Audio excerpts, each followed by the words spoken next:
पितरों को समर्पित पितृपक्ष का हिंदू धर्म में बहुत अधिक महत्व है। इस समय अपने पितरों की तृप्ति के लिए और शांति के लिए श्राद्ध, तर्पण और पिंडदान करने की परंपरा है। पितृपक्ष की शुरुआत भाद्र पक्ष में शुक्ल पक्ष के दिन यानी पूर्णिमा से होती है और आश्विन मास के कृष्ण पक्ष अमावस्या तक रहती है। तो चलिए मनीष कुमार आनंद के साथ रियल फैक्ट्स आनंद में आपको इसके बारे में आगे बताते हैं। हर साल भाद्रपद माह की पूर्णिमा तिथि से लेकर आश्विन माह की अमावस्या तक यह पितृपक्ष चलता है। पितृपक्ष की सभी 16 तिथियां बहुत ही महत्वपूर्ण हैं और तिथि के अनुसार ही श्राद्ध कर्म किया जाता है। पंचांग के अनुसार इस साल पितृपक्ष की शुरुआत 29 सितंबर 2023 दिन शुक्रवार से शुरू हो गई है और इस दिन पूर्णिमा और प्रथमा प्रतिपदा श्राद्ध का दिन है। और पंचांग के अनुसार 29 सितंबर शुक्रवार को दोपहर 3:26 तक भाद्रपद पूर्णिमा था। इसके बाद आश्विन माह की कृष्ण पक्ष की प्रथम तिथि शुरू हो गई थी। यह 14 अक्टूबर दिन शनिवार 2023 को समाप्त हो जाएगी। हिंदू धर्म में पितृपक्ष को बहुत महत्वपूर्ण माना गया है और कहते हैं कि इस दौरान पितरों का श्राद्ध करने से उनकी आत्मा को शांति मिलती है। जब प्रसन्न होते हैं पितृ तो अपने परिवार को सुख समृद्धि का आशीर्वाद देते हैं। पितृपक्ष में कुल 16 तिथियां होती हैं, इसलिए यह जानना जरूरी है कि किस तिथि पर किस पितृ का श्राद्ध किया जाता है। आखिर आपको ये भी पता होना चाहिए कि ये पितृ होते कौन हैं। तो आपको ये बता दें कि परिवार के जिन पूर्वजों का देहांत हो चुका होता है उन्हें हम पितृ कहते हैं। व्यक्ति के मृत्यु के बाद या स्वर्गवास के बाद जब उनका जन्म नहीं होता है तो वे सूक्ष्म लोक में रहते हैं। मानते हैं कि पितरों का आशीर्वाद सूक्ष्म लोक से परिवार वालों को मिलता है। पितृपक्ष में पितृ धरती पर आकर अपने लोगों पर ध्यान और उन्हें आशीर्वाद देकर उनकी समस्याएं दूर करते हैं। इस बार पितृपक्ष की शुरुआत जैसा कि मैंने पहले ही बता दिया था 29 सितंबर दिन शुक्रवार से शुरू हो गई है और इसका समापन 14 अक्टूबर दिन शनिवार को हो जाएगी। पूर्वजों को समर्पित यह विशेष समय आश्विन मास के कृष्ण पक्ष से प्रारंभ होकर अमावस्या तक चलती है और यह 15 दिनों तक की अवधि रहती है और इसे ही हम श्राद्ध पक्ष कहते। पितृपक्ष तर्पण की विधि, जैसे तर्पण मतलब उनको सम्मान देने की विधि। तो वर्ष में पितरों को समर्पित इस समय में हर दिन पूर्वजों को तर्पण करना चाहिए। इसके लिए कुश, अक्षत, जौ, काले तिल और जल से तर्पण कर पितरों से अपनी गलतियों के लिए क्षमा मांगनी चाहिए। इस समय पितरों की आत्मा की शांति के लिए यथासंभव जितना हो सके उतना दान करना चाहिए। इस दौरान बाल व दाढ़ी नहीं कटवाना चाहिए। घर में सात्विक भोजन बनाना चाहिए और ग्रहण करना चाहिए। तो चलिए आगे जानते हैं किस दिन किस तिथि का श्राद्ध करना चाहिए। जिन लोगों की मृत्यु पूर्णिमा तिथि के दिन होती है उनका श्राद्ध पितृपक्ष की पूर्णिमा यानी पहली तिथि पर किया जाता है।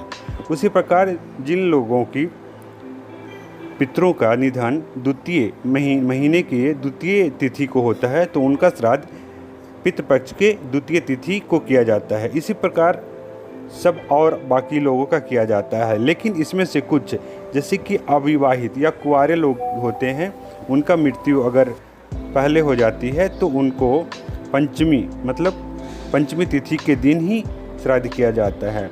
और कुछ जैसे कि अकाल मृत्यु का होता है उनको चतुर्दशी 14वें दिन में श्राद्ध किया का विधान है। और वैसे ही अगर कुछ बच्चे रहते हैं जिन बच्चों का बहुत पहले ही बचपन में ही मृत्यु हो जाती है तो उनको त्रयोदशी के दिन उनका श्राद्ध किया जाता है। इसी प्रकार का ये पूरा, और इसका मैं पूरा डाटा आपको डिस्क्रिप्शन में दे दूंगा जो आप देख लीजिएगा। और पितृपक्ष में कम से कम ये गलतियां ना करें, नहीं तो हमारे पूर्वज बहुत ज़्यादा नाराज़ हो जाते हैं। जैसा कि हिंदू समाज में हिंदू शास्त्रों के अनुसार पितृपक्ष के दौरान प्याज और लहसुन को तामसिक माना जाता है, तो इससे हमारी इंद्रियों को प्रभावित किया जाता है, इसलिए इसको खाने का विधान नहीं है, इसे वर्जित रखा गया है।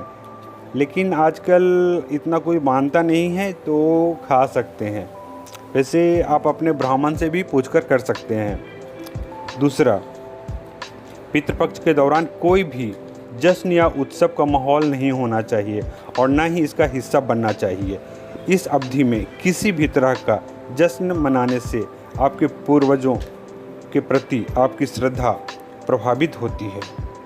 पितृपक्ष की अवधि को अशुभ माना जाता है, इसलिए इस दौरान कुछ भी नया काम शुरू ना करने की सलाह दी जाती है और इस दौरान परिवार के सदस्यों को कुछ भी नई चीज़ नहीं खरीदनी चाहिए। चौथा, पितृपक्ष का समय पूर्वजों को समर्पित है, इसलिए अवधि में शराब या मांसाहार का तो एकदम ही नहीं करना चाहिए। पाँचवां, पितृपक्ष के दौरान नाखून, बाल, दाढ़ी ये सब न काटना और बनवाना चाहिए। और आगे, पितृपक्ष में कैसे करें पितरों को याद। पितृपक्ष में हम अपने पितरों को नियमित रूप से जल अर्पित करें। यह जल दक्षिण दिशा की ओर मुँह कर मतलब आपका फेस साउथ डायरेक्शन में होना चाहिए और दोपहर के समय यह जल अर्पण करना चाहिए। जल में काला तिल मिलाकर आप करें तो और भी बढ़िया रहेगा और हाथ में कुश रख लें। जिस दिन पूर्वज की देहांत की तिथि होती है उस दिन अन्न और वस्त्र का दान कर देना चाहिए। उसी दिन किसी निर्धन को भोजन भी कराएं तो और भी उत्तम होगा। इसके बाद पितृपक्ष के कार्य समाप्त हो जाते हैं। पितृपक्ष का महत्व क्या है, अब उसके बारे में हम लोग जानेंगे। पूरे पितृपक्ष में तिथि के अनुसार श्राद्ध करने का विधान होता है। उदाहरण के लिए 30 सितंबर को अगर द्वितीय श्राद्ध है तो जिन लोगों के लिए पितृ का निधन द्वितीय किसी भी महीने का द्वितीय को हुआ है तो उन्हें उस दिन श्राद्ध कर्म और दान करना चाहिए। इसी तरह तिथि के अनुसार पितरों का श्राद्ध करना चाहिए। अगर किसी को मृत्यु की तिथि या जानकारी नहीं है तो उन्हें सर्वप्रिय अमावस्या के दिन उनका श्राद्ध करना चाहिए, क्योंकि अमावस्या के दिन सभी का श्राद्ध किया जाता है। मान्यता है कि पितृपक्ष में श्राद्ध और तर्पण करने से पितृ प्रसन्न होते हैं और आशीर्वाद प्रदान करते हैं। उनकी कृपा से जीवन में आने वाली कई भी प्रकार की रुकावटें होती हैं जो व्यक्ति को कई तरह की दिक्कतों से मुक्ति दिलाती है। श्राद्ध न होने की स्थिति में आत्मा को पूर्ण मुक्ति नहीं मिलती है। पितृपक्ष में नियमित रूप से दान पुण्य करने से कुंडली में पितृदोष दूर हो जाता है। पितृपक्ष में श्राद्ध और तर्पण का खास महत्व है, इसलिए हर सभी को अगर जहाँ तक संभव हो सके पितृपक्ष में खास ध्यान रखना चाहिए और अपने पितरों का पितृपक्ष में अर्पण करना चाहिए। और यह वीडियो आपको कैसा लगा, आपको इससे क्या शिक्षा मिली, इस कमेंट करके बताइएगा। और अच्छा लगा तो दूसरे को शेयर कीजिएगा, लाइक कीजिएगा और हमें सब्सक्राइब भी कीजिएगा अगर जिन लोगों ने नहीं किया है। धन्यवाद और इसी के साथ मिलते हैं अगले वीडियो में।